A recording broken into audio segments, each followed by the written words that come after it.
Okay, here we are. Well, good morning, everybody. This is latest edition of Right Now with Perry Bacon, the New Republic's daily or semi-weekly, several times a week politics show. Today, I'm joined by Nathaniel Rakich. He's one of my former colleagues at 538. 530 was a great place to work. The website, was shut down earlier this year, but it was a really, really, really great legacy in terms of like really bringing data and rigorous analysis to politics. And when I worked there, it was for a while. People would tell me, I say I worked at 538, and people would say, "What is that?" And I would say, "I think the thing Nate Silver works for." And they were like, "Oh, I know what that is."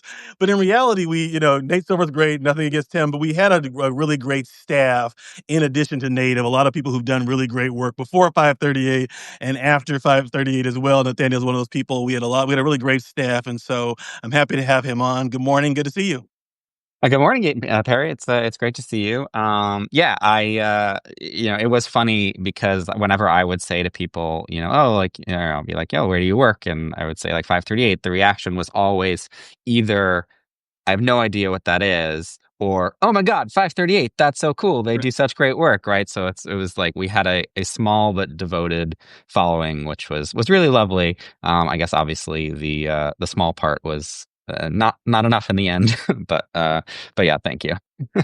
So let me jump in with one of the most insightful things you taught me. So No. Joe Biden won the election in 2020, November Despite 2020. what you may have heard, yes. Just by way of verified, right? And so immediately you put a tweet in the days of where Twitter people did that. They do something now, and your tweet was, "Congratulations to the Republicans for winning the 2022 midterms." This is like Yes. right after Biden won, and I was like, "Oh, that was." And a lot of people read that as being like he's a journalist trying to show he's not liberal, but I think in reality, you were trying to like tell me why you thought it was so odd, because I think it's an important conversation. Why was it so obvious to you Republicans would win the midterms basically the day after Joe Biden won the election? Yeah, that was an intentionally provocative tweet. And it was meant to show off the kind of cyclical nature of US politics, which is that basically like as soon as one party wins power, they are on the clock. And they're going to have a finite amount of time to do stuff before the pendulum swings the other way. And specifically in midterm elections, the president's party almost always loses ground in that midterm, loses seats, loses the popular vote and things like that. Obviously the 2022 midterms were a bit of an anomaly. Democrats did certainly better than expected, certainly in the Senate and a lot of governors' races. Obviously, Republicans did take control of the House. But I think the Dobbs decision, was a kind of a time bomb that was, or just kind of like a bomb that was lobbed in the middle of that campaign. I still think that overall the pattern is quite durable, and I think that I considered making the same tweet after this year, but after I got a lot of flack from people in 2020, I was like, maybe I shouldn't invite this upon myself, but I think I could have very easily tweeted after the 2024 election, "Congratulations to Democrats on winning the 2026 midterms," because I am quite confident that we are going to see another good year for Democrats in which they flip certainly the House, maybe not certainly, but probably the House, and the Senate obviously I think is difficult for other reasons, basically this is an extremely durable pattern throughout American history. Over the last 100 years, there have only been two cycles in which the president's party did not lose seats in the House. And that is obviously a very bad sign for Republicans. And given that they only have a 3-seat margin in the House, I think that, they're in real trouble. Let me underscore what you said is like after the 22 midterms, there was all this analysis about inflation, or maybe they went too far to the left on policy. In 2018, it was that Donald Trump was the healthcare bill, the Obamacare repeal was unpopular. There might be individual factors we can explain, but the totality of it is like an iron rule of politics is the party in power in the presidency loses the midterms, which suggests these individual factors may be underplayed. And the real thing is essentially, is it backlash or balancing, or what is the real thing, the mechanism we're talking about here? Yeah, exactly. Like, I think it's a bit of a chicken and the egg situation, right? Like, I think I could have told you, at like, let's go, really far back to like 2008 and 2010, right? I could have told you in 2008, obviously Democrats were extremely excited about Obama and things like that. But we could have known because of this historical trend in the midterms that 2010 was going to be a good year for Republicans, despite all the problems that Republicans were having. I don't know if people remember, but I'm old enough to remember that back in 2009, people were saying the things about Republicans that people are saying about Democrats right now, right? They were saying, they are at like record lows in popularity. The party doesn't have a leader. They're lost in the wilderness. And obviously, the following year, they had a really good midterm election. And I think that there is there is a tendency. So part of it is just like differential turnout effects. So basically what that means is that people are more motivated to vote when they are angry than when they are happy. Voters don't like go to the polls being like, yeah, everything is like great, and like, I want to like reward you with like 2 more years or whatever. They tend to like, yeah, anger is just this very strong motivation, and you see that with special elections with Democrats these days. Is that in the absence of some kind of huge environment, like in a presidential election, and to some extent a midterm election, but in a presidential election, right? The election is signs of the election are everywhere, and turnout is just juiced among every single group. In a midterm election, it's quieter. There aren't those presidential things. You have to be a little bit more read into your Congress or governor races and stuff like that. And so those campaign effects of like getting people out to vote aren't as big. And so it's left to more individual people. And so that tends to be people like more people will be naturally motivated to vote by the anger. And then in special elections, this is really taken to the extreme because you can go about your day in an area with a special election and not know that a special election is happening. And so it's really only going to be the people who are really self-motivated to vote, because often these candidates are like small legislative races and they don't have a lot of money. Not always, but like with John Ossoff. But anyway, but so back in 2010, I think that, there are those differential effects. There is probably some, degree of, like vote switching as well. But like, it's almost like there's a vacuum ready to be filled. So like, I do think that Republicans were going to have a good election year, regardless of whether Obamacare passed. But like, Obama was going to do something, right? And whether it was, like passing a big healthcare bill or passing some other piece of liberal legislation, like Republicans were itching to get mad at something, no matter what. And like, I think, yeah, like if the question is like, should we just kind of like sit back and like not govern, like, I'm not sure that is like going to help you in the midterms. Maybe the Democrats would have not lost as many seats if Obamacare hadn't passed, but like it was going to be a shellacking, to use Obama's words, I think, no matter what. All right, so we're talking as the Texas legislators moving forward on this plan to redistrict that they might gain 5 seats. I've talked about the morals of that and why I think this kind of gerrymandering is problematic and so on. But when I ask you about is, are they? They are. They're Donald Trump is worried about losing the midterms. I think what I've heard from you is Donald Trump is correct to be worried about losing the House in the midterms. This is a real concern that they have based on real evidence. Right. Yes. I mean, Republicans won the House popular vote by 3 points in 2024, and they came out of it with like the slimmest of majorities, a 3-seat majority. Basically, any amount of movement toward Democrats, I think, is going to be enough under the old maps to give Democrats the House. So that's why I said yeah, before all this redistricting stuff, I would have said like it's basically assured that Democrats would take back the House in 2026.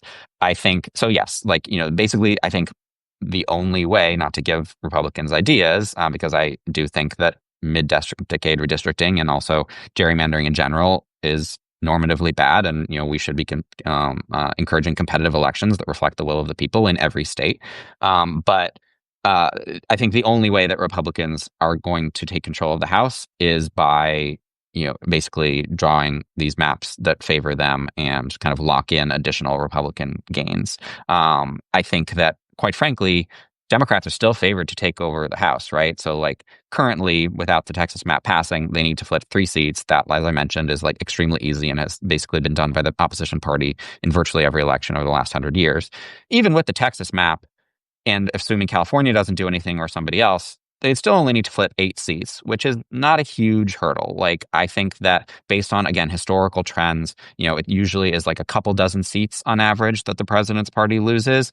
I think that there's obviously room for fluctuation there. But, even if Democrats were to flip 15 seats, which would be a fairly mild midterm wave by historical standards, that would obviously be enough to cover those 8 seats. So, Republicans are really going to have to maximize their advantage everywhere and have Democrats fail to do so at every turn, I think, in order to be anywhere close to 50-50 in the House. But I think there is now, like, assuming the Texas map passes and Democrats now have to flip 8 seats, that does introduce, I think, like, uncertainty. It would change for me my evaluation of the House being from like solid Democratic to maybe likely Democratic, and that obviously is, a problem, because I think, again, that, like, if the popular vote is going to be the same in both situations, which, by the way, it might not be, because I think that, in other cases you have seen, like, for instance, when states impose really kind of restrictive voting restrictions, you often see kind of a corresponding, like, backlash among, like, Democrats in particular, or like voters of color, who are more motivated to vote because they perceive that their kind of power is being threatened. And so, I think that actually this, like, as much as the big beautiful bill or anything else, could be a motivating factor for Democrats in the next election, that, like, we need to vote even harder because Republicans are trying to rig the election. But anyway, but even if, you assume that Democrats win the popular vote by 5 points in both scenarios, obviously that the way that the districts are drawn shouldn't necessarily determine, whether that results in a majority or not. So what is the underlying data when you say, I agree that the historical pattern is that you said, what's the data right now that says Democrats likely to win the House? Is that generic ballot? Is that fundraising? What's the actual, is that a look district by district? What's the sort of underlying data people should think about? Yeah, so I mean, I think it is kind of all of the above. So right now, obviously, we're sitting here over a year until the election. So at this point, I think you mostly want to consider kind of these big picture structural fundamental factors. So for me, like, the biggest thing that is kind of convincing you that Democrats will have a good 2026 is primarily the that history, right? And the fact that, again, in all but 2 of the last 100 years, the opposition party has picked up seats in the House and will That's do. 98 and 2002, right? Just so people Right, remember. exactly. So the 2 exceptions are 1998, when the Monica Lewinsky scandal was happening, which actually Republicans kind of over prosecuted. They were too zealous about it, and that created a backlash among people that created sympathy for Bill Clinton. And then 2002, of course, was kind of still, we were in the afterglow of the patriotic fervor that we had after 9/11, and so George W. Bush's Republican Party did well in the midterms. But yeah, other than that, again, even Dobbs, which obviously was a big kind of shock to the system, and I think, like, did help Democrats materially in that election, they still lost seats, right? So, like, I mean, I don't know what the Dobbs equivalent would be to help Republicans this year, but even something like that might not help them. But anyway, so that's a big one. I think another one is the special election results. So as folks may know, in special elections this year, just like they did in 2017, Democrats have been doing way better than kind of their presidential baseline, like kind of the normal partisanship of those districts. And that historically has been a good indicator for midterm results specifically. And that's a bit like what I was talking about before, where, special elections have this extreme differential turnout, which really emphasizes the party that is really ginned up to vote, and they tend to do really much better. In midterm elections, that effect, it still exists, but is muted. Presidential elections, special elections, are less of a good indicator. And we saw in 2024, for instance, Democrats were doing pretty well in special elections, but obviously didn't do so well in the actual election. But for midterm elections, I remain pretty convinced that that's a good indicator. And the And data we then have, oh, go ahead, finish, and then I'll stop. Oh, yeah, and then in terms of, like, other indicators, I think that, like, as we get closer to the election, polling is one that I'm going to pay attention to, both on the individual district level, and overall the generic congressional ballot, which is basically asking everybody around the nation, like, who do you want to control Congress, Democrats or Republicans? And it's kind of like a stand-in for who they're going to vote for the House. Right now, according to polling averages, Democrats lead that congressional ballot by 2 points. The thing is, historically, again, that almost always gets worse for the president's party over time. So I think that a lead of 2 points for Democrats right now is consistent with something like an eventual lead of 6 or 8 points for them in November of 2026, which would be about the same situation as we had in 2018, which again makes sense. Like, that was Donald Trump's first midterm. I think it makes sense that the level of anger and the kind of the backlash would be similar. So yeah, those are what goes into my thinking. Are you thinking this is more like 2006, 2010, 2018, this kind of wave against the president's party, or more like 2022, which was more mild? Yeah, I think 2018 is the best comp. Just because again, like it's Donald Trump, and that's also kind of the most recent midterm of a Republican presidential president.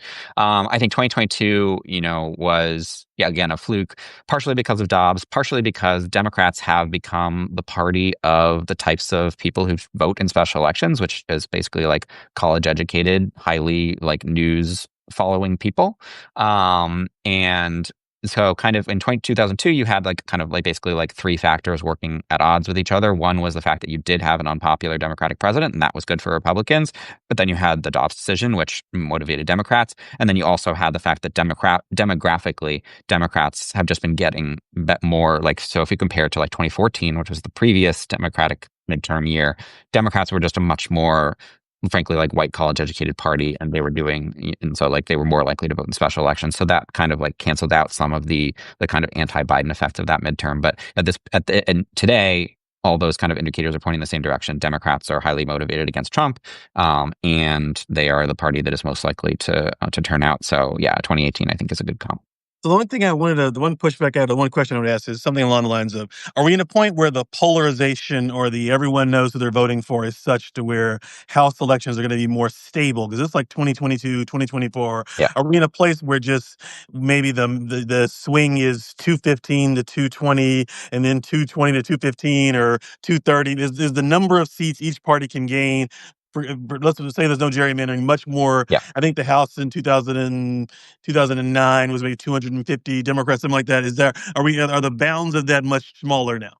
Yes, that's a good flag that, I think that you can see pretty big swings in the popular vote still in midterm elections because of that differential turnout that I mentioned, bigger swings than you'll see in presidential elections. I think, we're in this era where, Barack Obama was the only person who really kind of was able to affect a wave in a presidential year this century. Otherwise, we've obviously had extremely close elections in the president or in the popular vote. But in terms of the seat count, which of course is what matters, yes, it is a narrower band. There's been a long-term trend toward fewer and fewer competitive districts in the House. That is partially because of gerrymandering, but it is mostly because of just the way that we live, like the geographic patterns of the way we live which is that Democrats tend to live in cities, Republicans tend to live in rural areas. Cities are getting bluer, rural areas are getting redder. And so, yeah, that just leaves fewer districts on the table. So, if you look at the list of districts, you can see, if you assume that, say, again, kind of looking at these macro trends, Republicans won the House popular vote by 3 points in 2024. Let's assume, to make the math easy, that Democrats are going to win it by 7 points in 2026. That's a 10-point swing. If you just kind of look at districts that were decided within 10 points last year, there are a couple dozen of them, which again is more than enough to give Democrats the lead, but it wouldn't be a huge majority like we saw in 2008 with Democrats or in 2010 with Republicans. I think in 2010 Republicans picked up like 63 seats or something like that, and like the days of those big swings are over because there just aren't as many competitive districts. We focus most on the House because I think that's the sort of indicator of where political change often is. Talk about the Senate, and we think the Senate, because the Senate actually did not move, or the Senate election results have not been tracking with the House in recent 2022. I think 2018 was similar. So we assume the Senate is just the map of states is just too hard for Democrats, basically.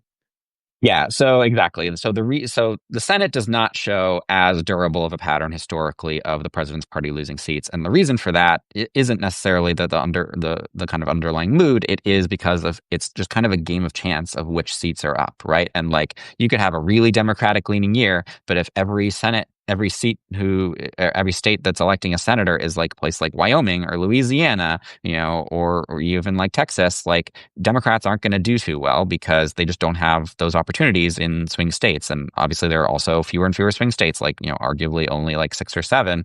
And, this year, like, yeah, so basically the map this year, the only, swing states where there are Senate races up are basically like North Carolina and Michigan. And then Democrats also have an opportunity in Maine, which is represented by moderate Republican Susan Collins. She's obviously been able to swim against the partisan tide of her state, but as we saw with like John Tester and Sherrod Brown last year, like that polarization has gotten so kind of intense that I think that's kind of a losing battle. So, but yeah, Democrats have basically two pickup opportunities that are obvious in North Carolina and Maine, and then they have to find two others in one of these redder states. And there's this kind of whole collection of states in where Trump won by like 13 points in 2024. So this is like Iowa, Ohio, Alaska, Florida, Texas.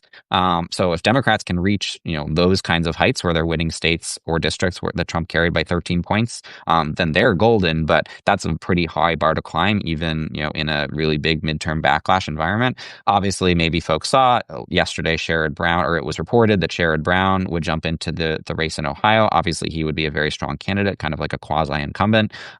He kept his race close last year, despite the fact that Trump was having a good year and Republicans were having a good year. I think that if you were to kind of adjust again, like kind of move things 10 points to the left, Sherrod Brown would have a decent shot at that. But then Democrats still have to pick up another seat. Maybe that's Iowa, where Joni Ernst has kind of, like put her foot in her mouth, and Democrats seem like they might have a couple of strong candidates. Maybe that's Texas, where, John Cornyn, the incumbent Republican senator, might lose his primary to far-right Attorney General Ken Paxton, which I think would probably be, maybe a bridge too far, even for a state as red as Texas. And Colin Allred is running on the Democratic side. So, you can kind of see like, okay, maybe there's this path for Democrats, but like everything would have to go right for them. Any And stat I just involves don't think. Democrats winning Texas, I almost stop Right, listening when it gets exactly. to that point. Yeah, So basically, the map here is Democrats are at 47 now. They need to get four right. seats. We think that North Carolina, because Roy Cooper is running, and that's a pretty close state. That's Yep. the one visual pickup. Maine, as you mentioned, a tough one. But even those two are tough. Democrats rarely win federal races in North Carolina. Susan Collins has won a bunch of close races, maybe not this time, but even that gets you to 49, and then it's really hard to figure out. Ohio, Sherrod Brown is a great candidate. He just lost, so it's not as if he's a shoe in. And so I'll finish with I hate to do this, but we at 5:38 we always did this. Let's do some 2028 speculation. Oh boy. So All right. let me ask two questions. So I'll ask it this way. So if I had to like let me ask this way, would you bet on JD Vance or the field in terms of the Republican primary of 2028? Oh, that's interesting. I mean, I'll preface this entire conversation by saying it's just way too early to really know anything. So this is just like rampant speculation for entertainment purposes only. Um, I would probably, You think it's a hard question? If you don't know the answer, you can I say think I it's a don't hard know. question because we just like literally don't have data, right? I think Well, we have I a couple polls with JD Vance in the 40s no, or but something, I but think not any that's real like data. I actually think that's irrelevant because I think actually the most there right this is a primary electorate of one, right? It's Donald Trump. And I think that Oh, if interesting. Oh, this if helps. Donald Trump if JD Vance stays in Donald Trump's good graces and Donald Trump points at him in 2027 and says that's my guy, the primary is over. I Like see. Totally fair. it'll be like 2024 was where like, we all pretended there was a Republican primary between Donald Trump and Nikki Haley and like other people, but like it was basically it was going to be Donald Trump the whole way. Sure. Because obviously we've seen that Donald Trump's endorsement is the be all and end all in Republican primaries and Yeah. like the Senate and stuff like that. But also at the same time, I could also see a situation where JD Vance gets on Trump's bad side. He's 0 for 1 with vice presidents. So, and if that happens, then he might point at Marco Rubio or his son, or not point at all, and then it would be a kind of a free for all. And so, I think. Yeah, I am not going to pretend like I have any kind of insight into kind of the whims of Donald Trump. And let me flip the question on the Democratic side. Yeah. Pete Buttigieg or the field? This might Oh, be the an field easier for question. sure. The field for sure. Yeah, no. Do you even agree that with the person I named? I would argue. The indications to me are that Harris is not. Right, I think it's obvious Harris is not running. right, Buttigieg is. Buttigieg is the sort of most. No, he's sort of like did well in the last primary. He's leading the polls probably based on name ID, but name ID is not nothing. Joe Biden and Hillary, it helps. Name ID helps. So I would say Buttigieg is that's where I start from, but the field to me seems obviously he's not the favorite the way Donald Trump was or Hillary Clinton was, right? right. No, not at all. I think that yeah, if you look at the polls, at least the polls without Harris, I like that usually the candidate who's leading has like 18% of the vote. I mean, that's just extremely like there's a lot of parity there. I think right. So like basically, if you guys thought that like the 2020 Democratic primary was crowded with the double debate stages and everything like that, like that's going to be child's play. I think like everybody and their brother and sister are going to run for president on the Democratic side. Like yeah, any individual candidate's odds are quite low, even the front runner. I think if I had to pick a front runner right now, and again, like it's very early and these things can and do change, I would probably go for Gavin Newsom. I think that he's positioning himself as kind of the leader of the resistance, and he has a national profile despite only being the governor of one state. But even his odds, I would say are like maybe like 1 in 5. Like yeah, like the anything could happen. Like you could see somebody like a Westmore or something kind of like taking the field by storm. Andy Bashir, kind of somebody who is known to like political junkies, but isn't like widely, like isn't a national figure. Almost kind of like the way that like Obama came out of not nowhere, but like, he was obviously, not Hillary Clinton back in 2008. And on the progressive side of things are obviously going to have things to say. AOC does have a strong brand among Democrats. Like, yeah, there are going to be several strong candidates, and I absolutely would not bet on any one single one of them. Okay. So I'll end there. Anything you want to plug or anything you want to add before we finish up here? No, I don't think so. I guess, what you're supposed to do on these things, which is, like subscribe to my Substack. I don't really have a Substack, but, I did, for folks who don't know, I 538, was shut down back in March. And myself and many of my colleagues are still kind of figuring out what we're going to do next. I started a Substack, but I barely use it. I'm not, I don't think I'm going to be like, trying to make that my revenue stream, but it is a good way if you liked my work, to stay in touch, because I will, whatever I end up doing, I'll probably send out an email about it. But What's no, the name of the Substack? What's the name of the Substack? it's Base Ballot, Okay. which is also my handle on Twitter, and Blue Sky, and I think basically everywhere. But I otherwise just want to say, congratulations to you, Perry, on the new gig at the New Republic. I've obviously been reading your stuff for a while. You also taught me a lot of stuff back at 538, which I really appreciated, and I've really appreciated our conversations over the years. And everybody should read Perry's work. It's really insightful, bringing a really kind of both the kind of the moral clarity and the data side of things together, which is rare. All right, good. Thank you for the plug. Thank you for the compliment, and great to see you. Take care. All right, bye, folks. Thanks for joining us, everybody.